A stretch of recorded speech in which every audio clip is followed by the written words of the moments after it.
Hey, Sox fans, welcome back to Hot Takes and Heaters. This is the MLB-centric portion of the FutureSox world. He is Danny Miller. I am Nick Murawski. We do this live on Tuesdays, 9 p.m. on Twitch, on the FutureSox YouTube channel. Make sure you subscribe and smash the like button, the love button, the notifications, all that good stuff is so much is happening with the Sox pipeline, and we're going to talk a little bit about it in this episode as we're seeing some new faces. But as we record, hey, it's the Crosstown Classic, the Windy City Classic, however you phrase it.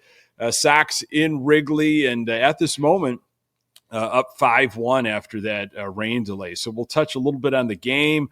All of the shuffling that's gone on recently with moves that were made, guys sent down. A certain gentleman DFA'd once again, I think for the third time, and Luis Robert Jr. Back. Our Cubs Sox memories, and then Jeff Passan putting out a lot about the trading game here. So, Danny Miller, good to have you once again. What's going on, buddy?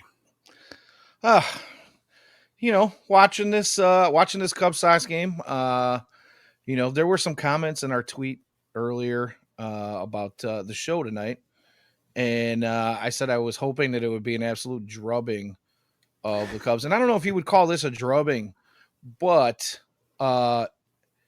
getting 5 against Shota Imagana, who's been one of the best pitchers in baseball up until this point this season, I would say is about as close as I could expect to a drubbing for the White Sox. So great start, great fourth inning for the White Sox to start this game off, and I'm enjoying the game thus far. So, but I'm a tired man, dude. I just figured I would give everybody an update on the doggies if they were listening last week. Absolutely. Yeah. Both dogs are still pretty distressed. The one that had the vestibular event that she walks around like she's drunk all the time is starting to slowly improve, and the other one that was having the vomiting fits didn't eat for over 5 days until yesterday. We had a vet trip yesterday, and we got her some meds, and she's holding down food as of right now. She ate for the first time late last night, and kind of hoping that there's a full recovery. But we'll see. She's still weak and moving slow, and it's been a handful. So I'm carrying 2 pit mixes up and down stairs all day and all night. They have needs that keep me awake most of the night, and the wife is at work all day, so I'm doing that. So I apologize if I seem a little out of it today. I have not slept much in about a week, so it's not kids, but it's like having absolutely. It's like having a couple of toddlers that need, I'm preparing 3 different meals for dogs. Like I'm literally cooking for dogs right now. 3 different dogs, 3 different diets. It's wild, man. But Well, I think a drubbing, a White Sox drubbing of the Cubs will give you some energy. Will give you some of that boost that you need. I wouldn't call right now a drubbing at all, but if we could get double digits, if we could put double digits up on this team, I really want to see the Sox beat the Cubs. I really do. I don't look at the World Series for us this year, we know where this team was going to be this year. We knew, kind of what to expect in a way. Didn't realize it was going to be so embarrassing and such a mess, but it is. But I can't stand the Cubs, not necessarily Cub fans, just the Cubs. Okay, I don't have a second team. I don't buy into they're from Chicago, so you should root for them. No, it Sox all the way. That's just how it happened. Now, to each their own. So I want to see them beat the Cubs, and especially the fact that we share a city and obviously get pushed in the corner. And we've covered it. There's a variety of different reasons for sure. There's just so much history there. Yeah, there's just a lot to unpack on the whys, and especially when you talk to a fan, Danny, that's from out of town or a transplant, and they want to talk to you about, well, why can't you be both, or what's the issue, or what's going on here? it's like, how much time do you have? Like, because I can go on for forever on real the history of it. But I don't know. Does that sound familiar to you, Danny? Are you somebody that, cozies up, when the Cubs are in the playoffs or something and the Sox aren't? Do you kind of pull for them a little bit? You know what? So that's a complicated question, and I guess I'll explain why. I grew up with a father who was a converted Cubs fan. He was a fan of the White Sox uh, into his, I guess his teens and early 20s, maybe even into his mid 20s. But he wasn't a fan of Jerry Reinsdorf from Jump Street, and he ended up being, I don't know when the conversion happened, but I know that it was, early in that time. And so he became a Cubs fan, and I have pictures of me as like a toddler and into like my 6, 7, 8, 9-year-old days wearing Cubs gear. Wow. Yeah. Like, Get those pictures and burn them. Yeah, they're around somewhere. I haven't seen them in years, but I know they're out there. But I more, kind of just started becoming a fan of the White Sox. I already was, to be honest with you. I was doing it on my own. I don't know if it was because of the friends I hung out with, and I had friends that were Cubs fans too. Watching the day games on WGN back in the day in our summers. So back then I didn't hate on them as much per se. I never really hated on them. I just always chose the White Sox over them. So, going back to 2016 when the Cubs were in the series, my dad being a big Cubs fan, and he was kind of bedridden at the time. He was going through a lot. I watched with them, and I was happy for him to finally be able to get that World Series win that he had been waiting his whole life for, and he died, a year or two later. Wow. Okay. About 2, a little over 2 years later. So yeah, I could appreciate that for sure. I mean, he had been bedridden for for years and years. Just a lot of issues. So in that sense, and I was happy for my Cub friends to finally feel what we felt in 2005. But to say that I ever really pull for them, I don't know that that's honestly a thing. I pull for some of the fans and the friends that I have, but not so much for the Cubs. Yeah, I feel that. I feel the same way. I've got some friends in my life that I've known for a very long time that are, passionate, diehard Cub fans. And in 2016, I was happy for them that they got to experience that. I feel like every diehard fan, you should be able to see your team win whatever championship that is in whatever league that is. I mean, and I think it's because of what happened in '05 that, it's an amazing experience, living and dying with your team and then to see that at the pinnacle. So, but in terms of the team, I mean, I was pulling for Cleveland. I was, but when it happened, I was like, okay, I'm happy for my friends that I have in my life that are Cub fans. But so, I've seen Sox Cubs games in Wrigley. Boy, I've seen a bunch on the South Side. I've seen all kinds of stuff, I've been in verbal just melees. I've seen fights. It's gotten messy over the years, 15, 20 years ago. Gosh, I was a real hothead. I had some issues and they came out during those Cubs Sox games. Absolutely. And if there was a rain delay here and they still had alcohol sales, oh my goodness. My friends better have been ready because they were usually the ones helping me get pulled out of different situations. So I got a long history with this stuff. These days, it's nice to just kind of sit back and I don't look at it again like the World Series or anything. Both teams obviously nowhere near where they want to be. So I just want to see some absolute drubbing by the Sox. Yeah. I mean, I'll take a win right at this point right now, because after 11 in a row, like, this is really kind of just, yeah. I mean, you want to talk about dog days, and it's only the first week of June. You know what I mean? What's up, Clutch? By the way, real quick, I want to just address the chat. Was that baseball tossed, I guess, is the screen name there? There's some liberties taken with the abbreviation, but either way, it says that he posted a view from behind home plate last year of Luis Roberts' homer. Yeah. I do remember seeing a video, so I did not know that came from him, but thank you for sharing that with us. Pretty fantastic stuff. But Was that the yeah, home man. run that like he kind of quieted the fans after they Oh were yeah, chirping at him and Wrigley when he kind of spun around? It was that that home is the run. one. That If yeah, we're thinking, yeah. they were making a lot of noise, and he kind of shut the whole thing down. So it's pretty awesome stuff. So he's back, Danny. He's Luis Robert Jr. back in the lineup.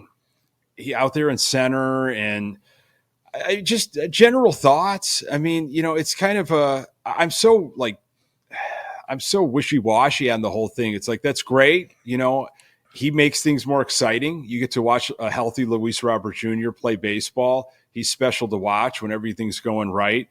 I guess you can add it to the list of like Crochet and I don't know what else you got really going on right now, but those are the people that you might be coming out to see now with 100 or something games left. Yeah, definitely good to see him. I would like to, I would hope that in his first game back here, he can contribute in a way that That would be nice. makes you Yeah. feel like Luis Robert is officially back. But he did some things in his rehab assignment. We saw his first double A at bat was a dinger. His first triple A at bat was a dinger. I wouldn't mind seeing his first MLB game back, because obviously he's had some at bats now in this game and has not hit that dinger. But wouldn't that be something Yeah. to be able to see that? That would be nice. Someone who has Lenyn Sosa, Danny, who's been up for the last week and a half or so when they sent Ramos down for that promotion, and then they brought up Lenyn Sosa, and he had a no doubter. Oh, absolutely crushed it. Yeah, I have been kind of holding on to Lenyn Sosa for probably longer than I should. Maybe you're the one that can tell me if I should give up on Lenyn Sosa, if it's a more of a him problem, the organization. Is he blocked? Is he hasn't been able to obviously deliver when he's got chances? Has he been given the right chances? For whatever they're looking for, defense, Now you're offense. asking the right questions. Yeah. So I mean, help me out with this. So here's my thing. You ask about, should you be giving up on him, or you've been holding on to him for so long. I am one of those people who has been a huge, huge advocate for Lenyn Sosa. I've been on him since he came up. He was a pencil of a kid when he came into the organization. He doesn't even look like the same guy right now.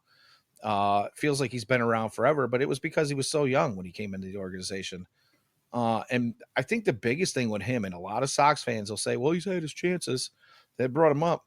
Problem is if you look at his career in the minor leagues, every time he had gotten a promotion in the minor leagues, it takes him anywhere from 80 to like 150 at bats, consistent playing time, 80 to 150 at bats. And then all of a sudden, it's like he flips a switch, he turns it on, and he doesn't look back. And the White Sox have not given him that opportunity, because when the times that he has come up, he gets sporadic playing time. He doesn't get an everyday start. If he does get everyday starts, it's only for a week, and then he's back on the bench or back down in the minors. So if we're looking at total number of at bats, yeah, it looks like he's had his chance. But if you look at Lenyn Sosa Jr. in a vacuum, the man, and who he's been throughout his career, that has not been the way that it's worked for him. So I am hoping that this time around, bringing him up, they're going to give him a full opportunity. And I think if he gets that opportunity, he might show Sox fans that he is everything he was touted to be from get-go. Now, it's just a matter of Yeah. will they handle it that way or not. That is always the question with the Sox. Where is he best fit? Second base or third base? Me personally, I'm going to say probably third base. He started out as a shortstop. Has kind of moved all over the field. In the future, maybe you move him over to second base, because I just think that Ramos is the guy who's probably got a little bit better of a glove at third base. Although sometimes I feel like Ramos's arm isn't exactly the most powerful. So there's plenty of time to kind of figure that out. But I do believe Sosa probably fits in better at second base in the future. Right now, I would keep him at third. Well, yeah, I think that's nice plan, to right? but Lopez, DeYoung 1-year deals, I believe. I know what Lopez is a 1-year deal. I think DeYoung's a 1-year deal too. They're rentals, so you're going to be looking for. We think shortstop is going to be figured out down the line, but I think second base and third base, we're going to have to get some answers. And I want to see what we have. Like I want to see, and if that's Lenyn Sosa's opportunity now to show off, give him the opportunity. I mean, I felt the same way about Ramos. What were your initial thoughts when he got sent down? And with the thought maybe that he'll be back sooner rather than later. That was another one. I mean, he had kind of come up and started out pretty good, but then he kind of went through some struggles. There might have been, he was minor little, bang ups here and there. He had some minor injuries that he was battling. And I've heard a lot of people talk about this. Well, he was given his opportunity, didn't do anything with it. 46 at bats is hardly a real opportunity. I think the biggest problem with a lot of people, I'm not trying to talk crap about White Sox fans, but man, we're so impatient sometimes. We expect guys to come up. This guy's been talked about for so long. If they pay attention to, FutureSox or, prospect, any kind of prospects, like prospects 1500 or any of them, anybody coming up, and they're reading scouting reports and they're reading stat lines. We expect guys to just come out the gate. Sox fans want everybody to be Ellie De La Cruz, right? They want everybody to come up and just start mashing. Yeah, I got a theory, and I don't think it's not a far stretch. I mean, it's almost an obvious theory. Well, when you don't go after talent, when you don't go after real talent, all of the hope is tied up in the farm. All the hope is tied up in the hype, because you're not going to spend real money at the top of a free agency class. I mean, they've proved it. I mean, and it's not going to happen again, folks, this offseason. It's just not. I mean, it's going to be the same old blueprint. So you're going to get these guys hyped. We hear about them forever, because that's all we are fantasizing about is what's happening in A, AA, AAA. And then when it doesn't pan out immediately, it's like, well, that was our big ticket. Because there's no other help coming along. Yeah, absolutely. And I'm seeing some comments in the chat here, and I just kind of want to address a couple of them. Baseball Toss says Lopez is a free agent in 26. Yeah. And, I think he was just commenting on, you were saying it. Yeah, I wasn't sure if it was a 1-year, 2-year, or what. Yeah, but I think the main point is that these guys are rentals. Even if it's a 2-year deal, it's a cheap 2-year deal. I could see the White Sox cutting ties with them by next season. If they do keep him around, I don't think their long-term plan is to have him be a starter. You're probably looking at these prospects that are coming up, getting every opportunity, because they do see a lot of these guys as part of the future. And then the other comment I want to address is LA here. It says our history of developing prospects is not good at all. And although I won't argue that, I will kind of rebut that a little bit and say, I think it's more about recognizing and evaluating talent.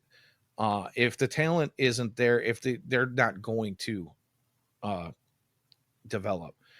The White Sox have kind of taken a lot of high ceiling guys and touted them so much, but a lot of those high ceiling guys also have low floor, and they're not really hitting what we hoped for. I think a lot of them have some issues between the ears, and to say the White Sox have never developed at all in the past, that's just not wrong. Dylan Cease, we didn't draft him, but we watched him come up through the minor league system and turn into an absolute stud. Luis Robert Jr. when he's healthy. You can't. But I would say, can't blame them. Developing hasn't really done anything with injuries. Devil's advocate. is amazing. They develop guys. They just don't develop as many as When you've got a talent though, like Luis Robert Jr. or even Dylan Cease, how much of it is development?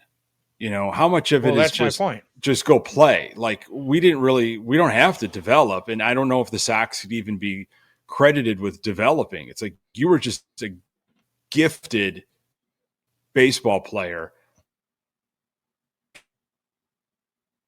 Oh, did I lose you? Nick, are you there? Hey, Trey, how's it going? I think we lost Nick. Or is it me? If you're in the chat, let me know. Can you hear me? Oh, there goes Nick. We're probably getting a restart. Well, anyways, so I guess I'll just there you are. I was gonna go on without you until you unfroze yourself there. There's storms all over the place. Yeah, there's probably some fun connections, but I guess what I was getting at is, I get your point. There has been some development, but with a guy like Luis Robert Jr., I mean, kind of like a stud from the beginning. You just kind of set it and forget it, right?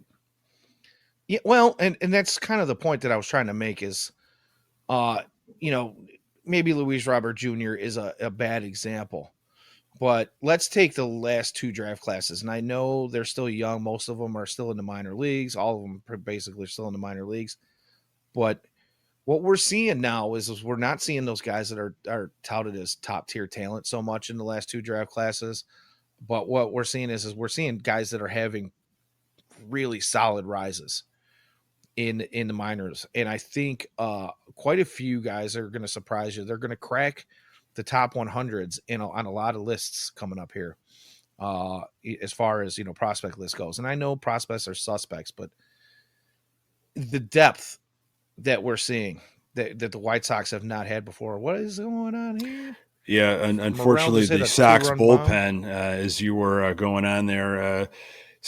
People talk about this. It's the same kind of, you got the lead, and it happened. It's happened quite a bit. Sox have a lead and forget about it. Once that Sox bullpen gets their hands on the baseball and into the game, it's all over. Talk about lack of development or whatever's going on.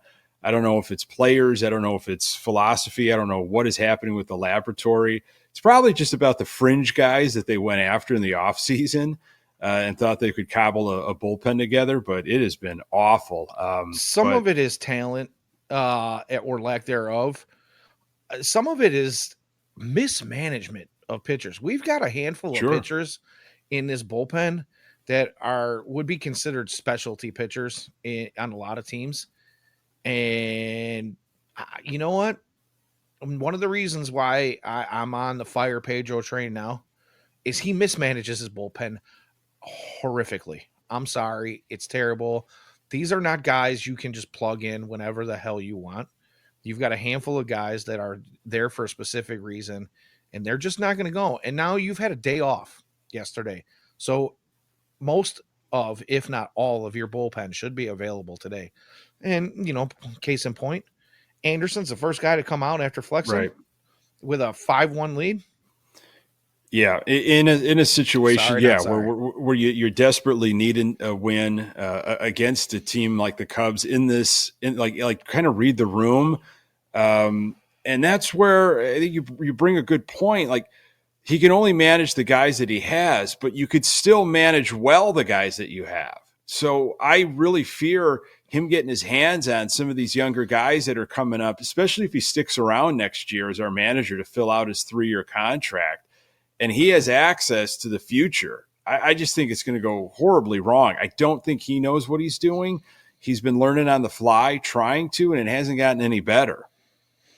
Well, and the point that a lot of folks will say out there, you listen to the socials, you listen to the so-called experts, the radio guys, they all say, well, yeah, a lot of them will say Pedro's got to go. But then there's that other side where say, what difference does it make? Is this in a season where we're expected to do anything? But as you see, Lenyn Sosa Jr. is back. We've had guys like Ramos come up. We've had, we can go down the list of all the rookies that have come, rookie pitchers, guys making their debut, guys that have only had short cups of coffee before Pedro coming in to play. There's just a ton of guys, and it's going to continue throughout the season. More and more of these young players are going to keep coming up, and I don't want Pedro and his stink anywhere near these guys. Yeah, I just don't. You're not setting the table for the future here by keeping him around. I don't care who is out there. If it's Charlie Montoyo, if it's one of the guys from the minor league system, if it's some interim manager that you pick up off the streets, it doesn't really matter as long as it's somebody who's at least going to put together a lineup that it takes the best of what you have and puts it in the right places and uses the bullpen in the best situations you possibly can. And I don't see a lot of that from Pedro. Yeah, it's people ask me if I'm surprised that he's still around as manager, and unfortunately, I'm not surprised because I've been a Sox fan long enough to know how they operate. And if you've really paid attention to how all these things went down with Getz and then bringing Pedro in and everything, and Jerry's comments about Getz and now all of this gushing and ass kissing by Pedro in the media to Jerry. I mean, it's gross. I couldn't even finish some articles because I couldn't get through this love fest, this stuff that Pedro is spewing about, and how, again, Jerry wants to win like nobody else. And I'm so fortunate to be around him, and he's a great evaluator and a great baseball man. And what's the old saying? You can't see the forest through the trees. It's for Pedro. It's more like you can't see the forest through Jerry Reinsdorf's old man ball sack. Yeah, he's been swinging. Trey's got it here in the comments, and I agree. It's really embarrassing. It's embarrassing. 100% is. That's where it's at. It's pathetic and it's embarrassing, and unfortunately, we have to keep listening to it. And people might say, well, why do we talk about Pedro? Here we go, a new day talking about Pedro again. Well, when the team's hot garbage, okay, and it's the same old stuff, and he keeps opening up his mouth, giving an insight into his thinking. Well, I'm sorry. Like, he's giving you material, and we got to run with it as the continuing manager of the Chicago White Sox. Yeah, if anybody, and I know we have a lot of carryover here from the numerous FutureSox podcasts that we do. A lot of listeners listen to all three. And anybody that listened to Ian and James this week, they know they had Beefloaf on as a guest, and B pretty much said, at this point, if you get rid of him just for the point of we don't have to listen to the dumb things that come out of his mouth anymore, that would make a lot of people happy. You don't really have much to make fans happy right now. If that's one of the few things you can do to make fans happy, and this season really doesn't have any bearing, the wins and losses and what the outcome is, then why not?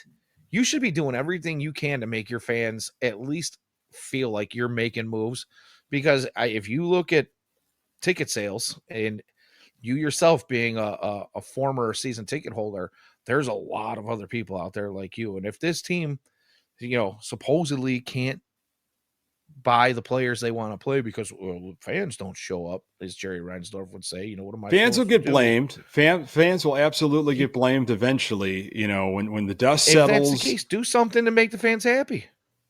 There's a lot that could have been done, in the off season as you prepare for the season, for the next season. You start thinking about promotions and events, and hey, we know we're not going to be very good. We're not going to spend money. This team is going to take definite steps back. How can we make this a better fan experience? Whether that's promotions or different events, bring back Dollar Dog Day. You get creative. Okay, Sox marketing, the same stuff over and over and over. You are no longer leader in the pack of the greatest food in all of baseball and the greatest spectacle in the show. Everybody's doing fireworks. Everybody has great food. Everybody, is trying to find a way to separate themselves. But Sox have kind of stayed consistent, and you're going to be bad. So what are the incentives? I'm hearing it from so many people, Danny. It's just, they're just really frustrated. It feels like the relationship, between fan and team absolutely has been splintered, and the acts of trying to repair it, it's tough to do in season. Well, here we go. Cubs just tied it up here in the I didn't think that bottom was of going to the make it off sixth. the bat. Yeah, was it Tanner Banks in the game? So there you go. It was 5-0 before that rain delay, and the Cubs came back here chipping away, a couple big blasts, and the funny thing was I was in the yard grilling some stuff before we got on the air here with the wife, and I had the game on, and the Sox were cruising, and as soon as it started raining, I looked at her and I said, we need the rain to stay away, because what's going to happen is we're going to get a rain delay, and they're going to pull Chris Flexen, and it's going to go to the bullpen, and this is exactly what it was going to happen, because the bullpen's not been great.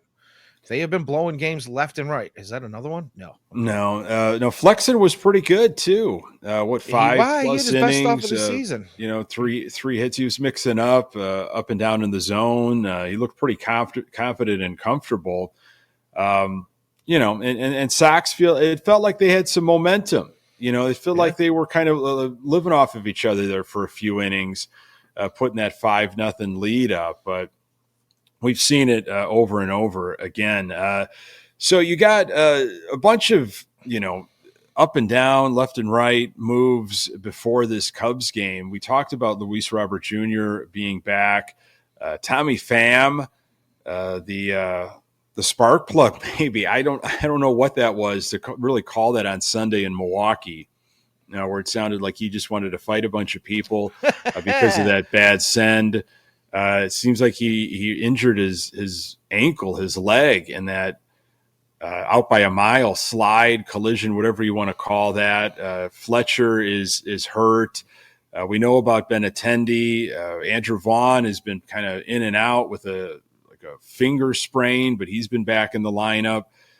They bring up Duke Ellis, and they DFA Zach Remillard for the third time. Of all that stuff I just spewed at you, where do you want to go? Is there an avenue that you wanted to kind of expand on a little bit? We could take our time. Well, I mean, I guess I could do the really quick thing here and just talk about Remillard, since you did, because it's going to be a quick conversation. And I kind of saw that coming just because he had been DFA'd twice already. Nobody scooped him then. I don't really think anybody's going to scoop him now. And I think that was pretty much the White Sox thinking was, hey, this is an easy way to open up a 40-man spot. I see. Gotcha. And they'll probably reassign him to the Knights, and he'll be ready to come up and get DFA'd again later in the season. What a life. Look, you know what? I hate it. I hate it for him because he's a gamer. He's always been a gamer. The guy's got he really – listen, he might not be he's not Mike Trout or Bryce Harper, but the dude plays – hard day in and day out. He's a solid dude. Everything I've ever heard about him says he's a great clubhouse guy. But unfortunately he's older than most guys in the minor leagues that you would hope were going to be regular everyday players. But for this White Sox team, he fills some holes, and he's going to be living, on Uber and Southwest flights for a while. It's just living out of a suitcase, pretty much. So the Duke Ellis thing is interesting to me because I am, still just kind of a novice with the minor league system. Like you, Ian, James, the experts, I go to you. I've leaned on you for several years. Just help me understand kind of the inner workings. And maybe this particular year may be a little different, but you had Brian Ramos go from AA to the bigs, skipped AAA. Now he's back down in AAA. Pedro called it a promotion because he was never at AAA. The reasoning behind that was absolutely batshit crazy. But Duke Ellis did the same thing, AA to the bigs. Why skip AAA? Well, one, the Knights are, at least early on in the season, we're not playing all that well. You've got a bunch of guys on the Knights, and I'm not trying to say anything bad about any of these dudes, but you got a bunch of guys on the Knights that are pretty much depth pieces that aren't already on the 40-man. They still have to field a team day in and day out. A lot of the guys on the 40-man, the roster construction, we've talked about it over and over again. At the beginning of the season, roster construction was not great. Chris Getz and company tried to piecemeal a team together here just so that they could get into the, season for the MLB club. So now what's happening is we've got to find ways to shuffle guys around. And the only way to do that is, unfortunately, there's more guys on the 40-man as far as, like infield and one or two outfield position players. They're all in Birmingham. And when you need to make these corresponding moves, unfortunately, that's the only way you got to go unless you're going to DFA the whole team, which, there's a handful of guys on this Major League Ball club I wouldn't mind seeing being DFA'd, like Frank Thomas said last week. These guys start DFAing some guys. The rest of the locker room will hear that very loudly. Unfortunately, it seems like the White Sox are still afraid to pull the trigger on some of these. So in that respect, you're going to see moves like we saw with Duke Ellis coming up today. With Benintendi being out and some other guys being dinged up in the outfield, Duke Ellis makes sense in the fact that he's defensive guru. He's a speed threat everywhere. So he's the type of guy that can come in when you've got a lead. I think, hopefully they do have a lead at some point where he can come in if he's not getting a start. He can pinch run. He can pinch hit. He can, lay down a bunt when you need it because we know how much the White Sox love to bunt. This is good news. There it is. I knew it. There it is, buddy.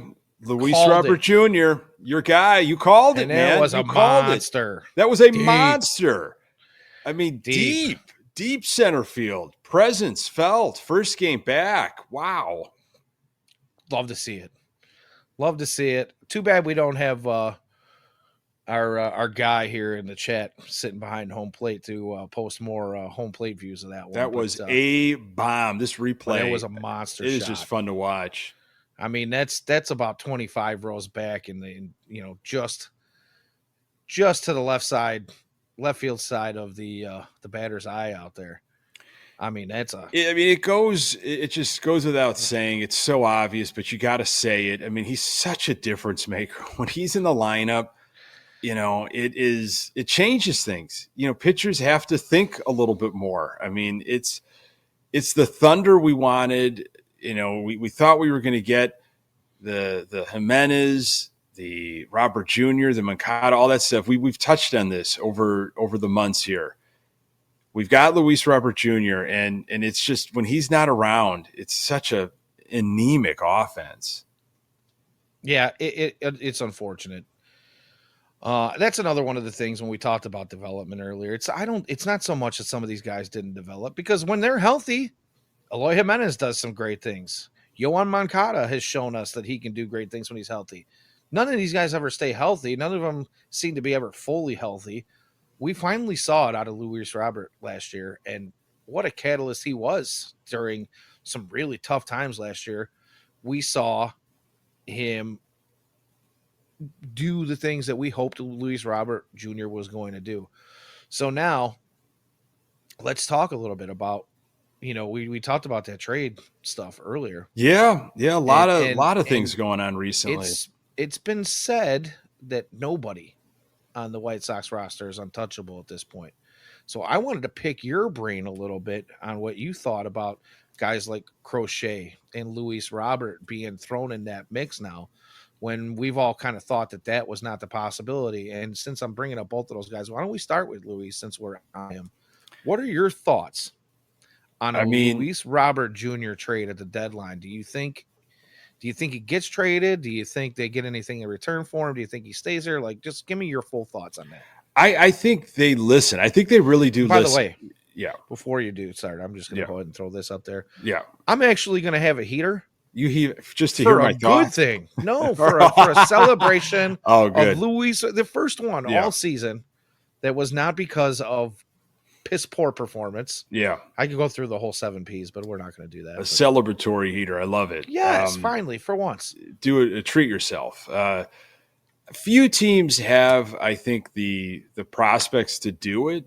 Very few. I mean, Seattle comes to mind. I think there's also some teams that, you also have to have some kind it's kind of some crazy ownership, some crazy general managers, some people are willing to wheel and deal to get nuts to do something like that. I don't think he goes anywhere. Maybe in the off season, something gets a little bit more heated, but you're talking about a lot of years of control. Now, you got to listen as the White Sox. You have to look at the situation you're in. You're not going to get a high draft pick. You're not going to spend money in the offseason. So you're going to kind of run this thing back that you did in 2016, 2017, is trade as many assets as you can, whatever you can, get as many major league ready arms, I guess, players, bats, whatever. I'm going to interrupt you for just a second because now I'm looking up here, and John Brebbia is the next guy out of the bullpen. Well, there you go. The that was fun while it lasted. Almost 900 OPS against. Yeah, it's in a near 8 ERA in a 1-run ball game against the Cubs. Yeah. Yeah. Just stay tuned here. You might want to get a heater ready for a different reason. I'm already going. Yeah. So I think, look, Robert, I think the obviously the biggest question is the health. Like, what team's going to gamble on, like, man, you just can't stay healthy, guy, for, we don't have a track record. We don't have you being able to do this. So it's a team that has maybe rich farm. It's like, if we could capture this for a couple of years and get something out of them, I don't know. People get nuts. People absolutely get nuts, and it doesn't always work out. When the Sox are relevant, are they going to re-sign Luis Robert Jr.? Are they even thinking about that right now in 3-4 years, whatever that is left on the contract specifically? They're not going to re-sign him. If it's the same type of ownership and they're handling it the same way that they always have, which I would assume they are.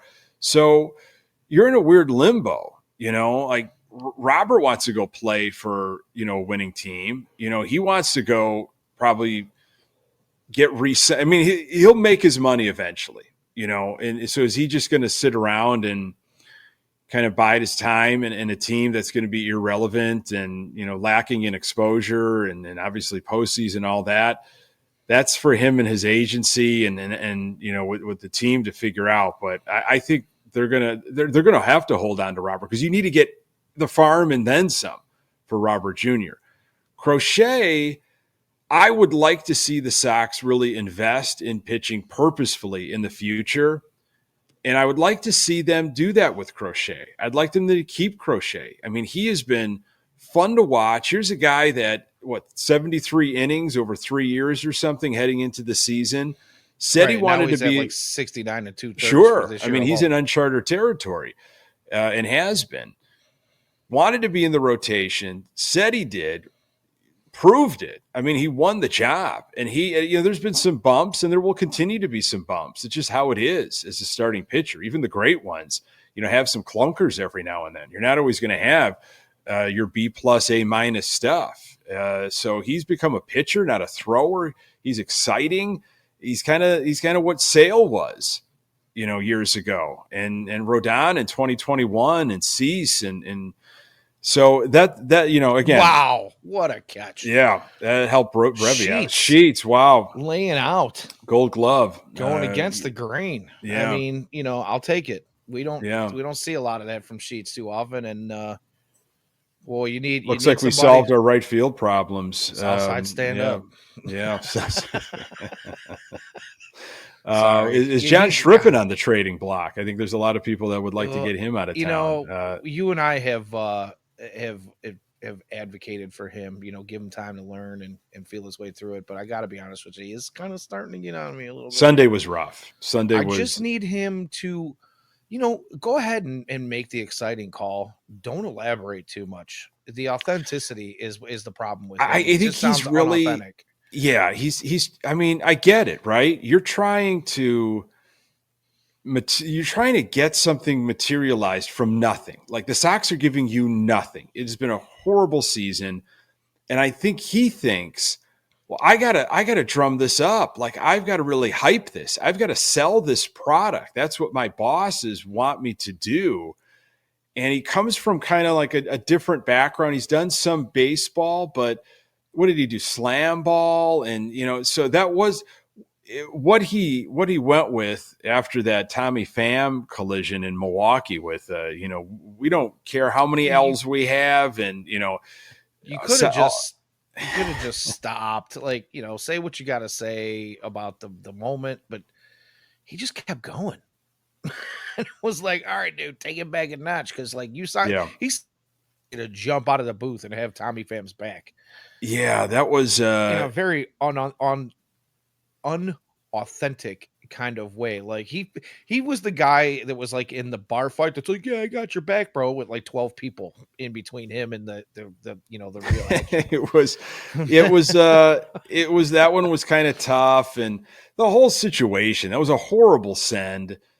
Tommy Pham spoke of it basically in the post game, and then he kind of was just forced to go. He obviously got injured in that collision slide thing. I mean, He'll be back. He's fine.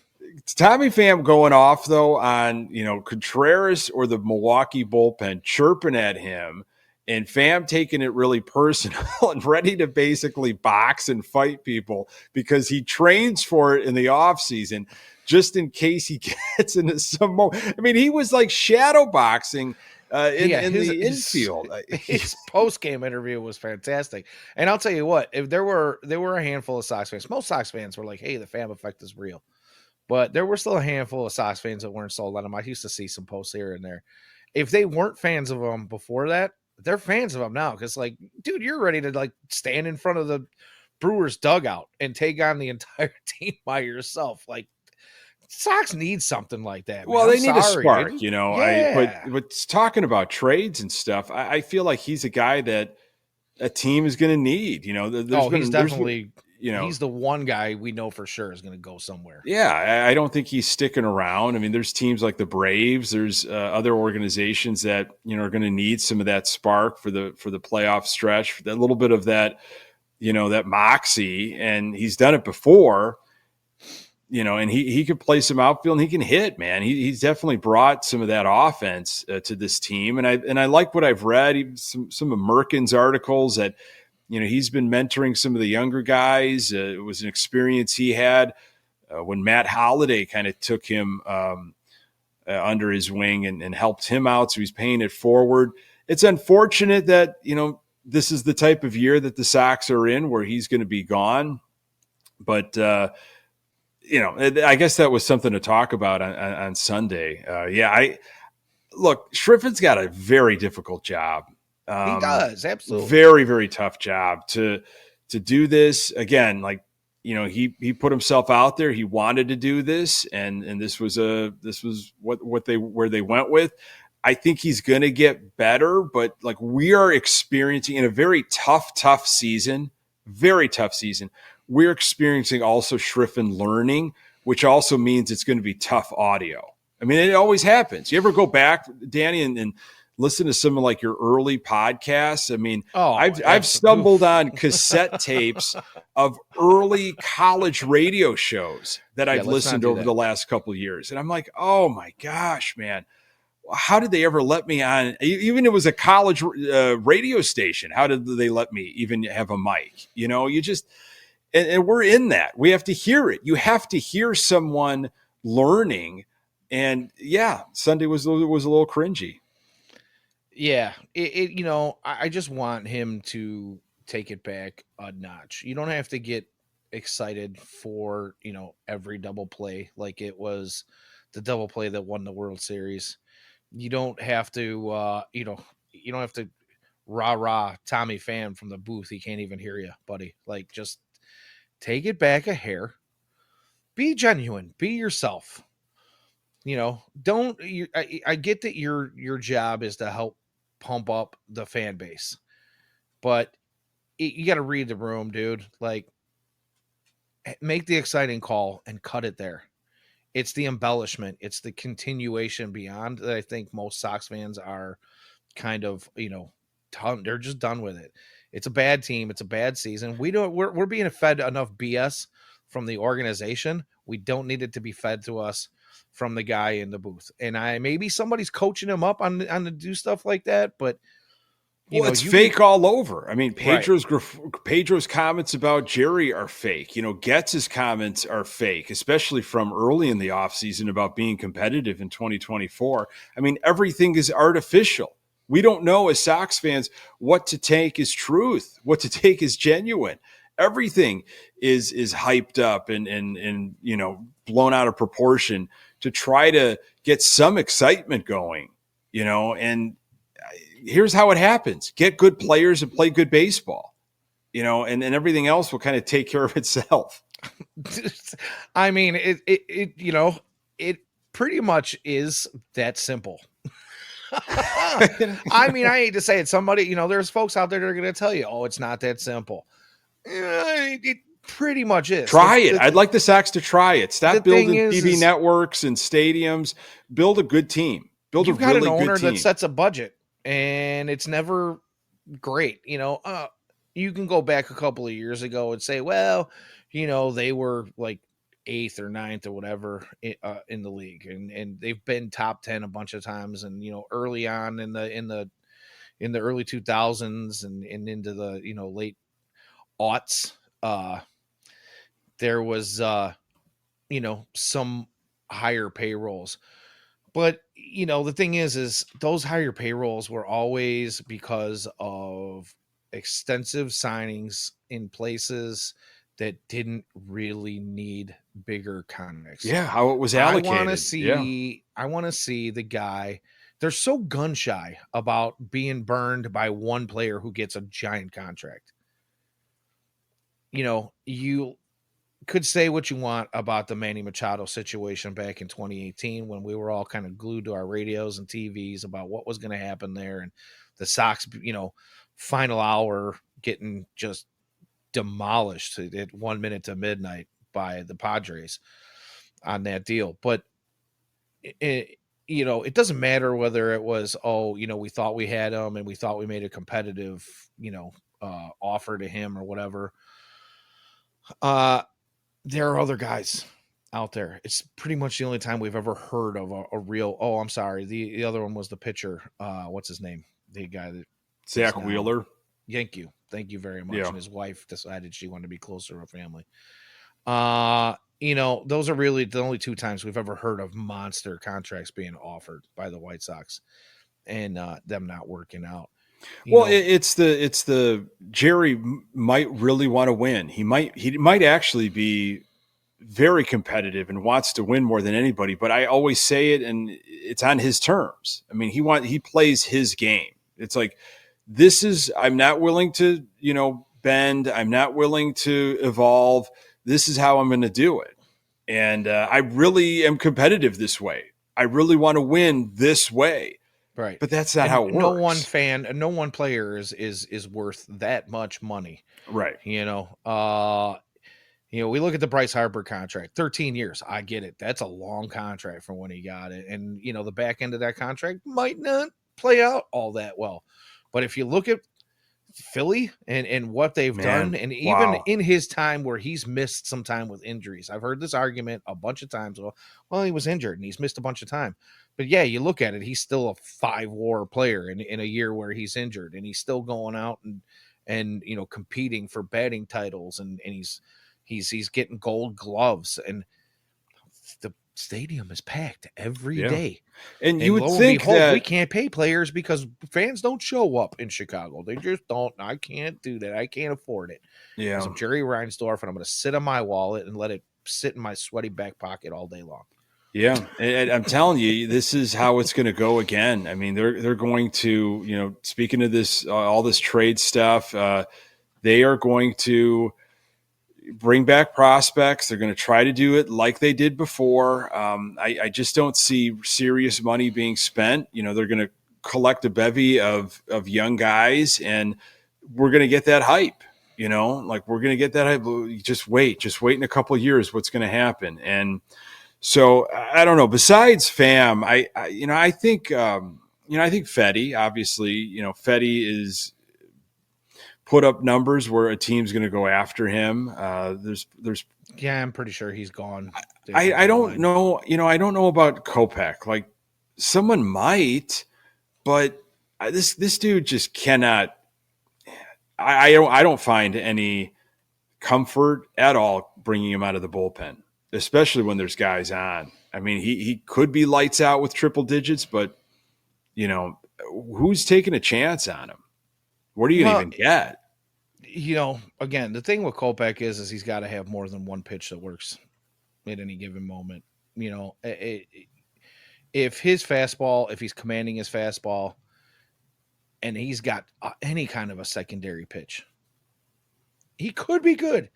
The problem is the fastball, they turned him loose. You're in the bullpen now, so go to town, turn loose, where there's no holdback whatsoever. You don't have to go out and throw 97, 98. You can go out and throw 101, 102. Well, that's great, but nobody knows where that 101, 102 is going to go. He misses high constantly because his arm slot changes and his release point changes constantly.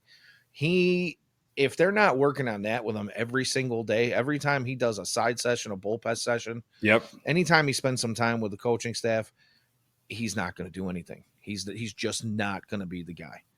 So you talk about development. That's development. That's the whole Cats lab that I was hearing about, and what role Bannister plays in all of this, but. That's what I'm hoping for is like, here's a guy that clearly has got some mechanical stuff. There's some mental stuff. It's the space between his ears that's got him screwed up right now. But like getting into a repeatable motion that you just trust your stuff and you don't think maybe that's too much for Cats to take on. Maybe that is, but your side sessions and getting extra eyes on, that is where the development is. And that's tough to do in season. I get that, but this should have all been, wheels in motion a while ago. Guess who's up in the pen right now? Well, I mean, again, everybody's fresh, as you said, and if you can get him and feel like he can get you out of something with his velocity but with a runner on already. What I'm looking at right now, though, is we got Jordan Leisure up in the bottom of the eighth. And who Michael I like.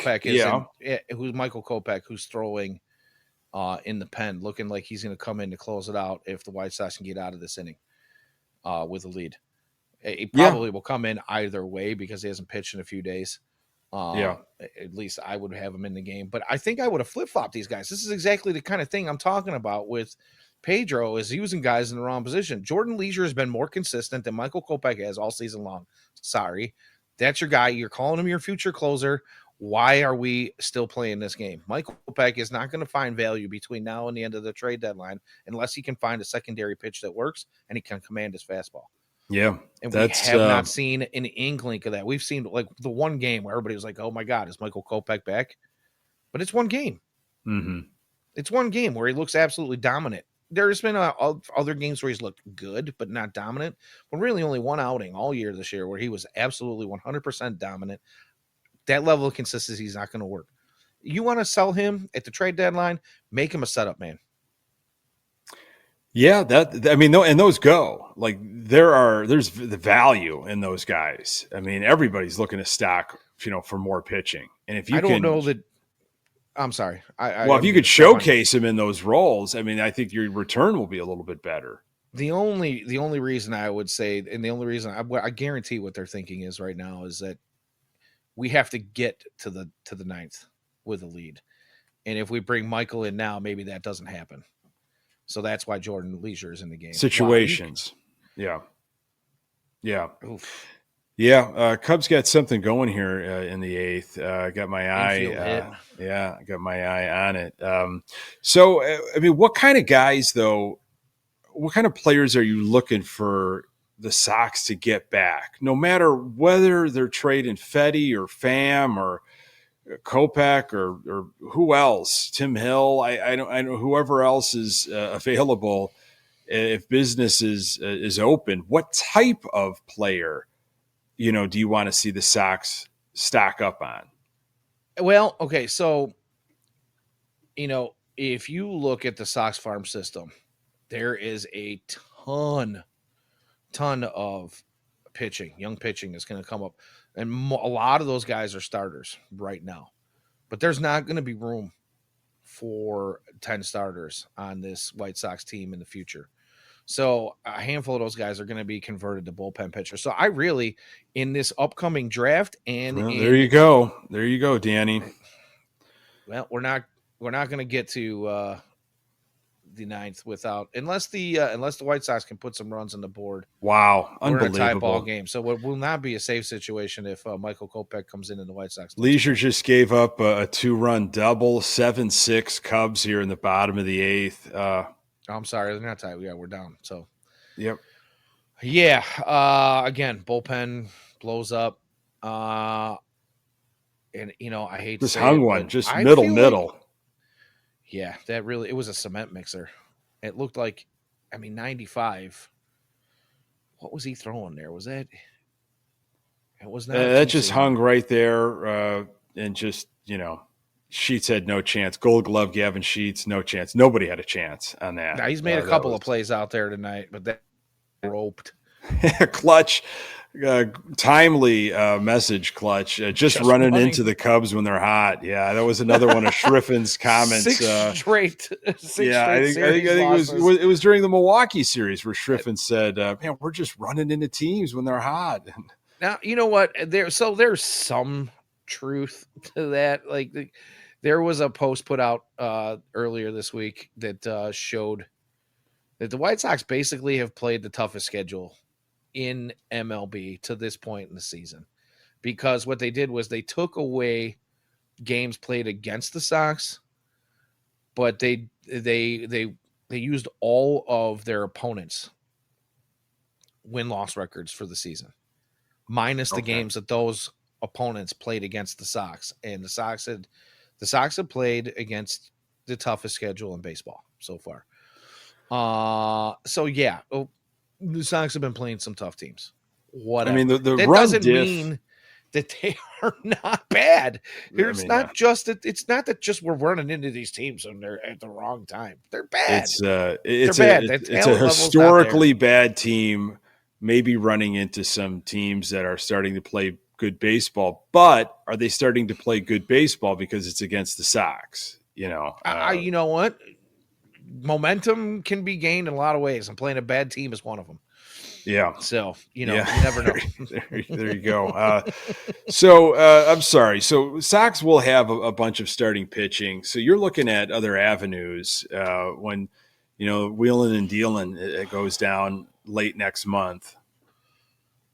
But yeah, I'm hoping to see, first of all, if we're talking about trading, some of the bigger names on this team that's going to get some decent return, you automatically have to get somebody who's close to major league ready as the headliner in that deal. If it's not somebody who's almost major league ready in that headliner, you've got to get a top prospect, somewhere in the top 3 of whatever farm system you're dealing with. And then at least somebody who's major league ready or already, have had their cup of coffee and can bridge a gap until some of these young guys come up. We're not, I don't want to hear about these 5-person, returns where, they're going to try to sell us that 4 out of the 5 are going to be, everydayers.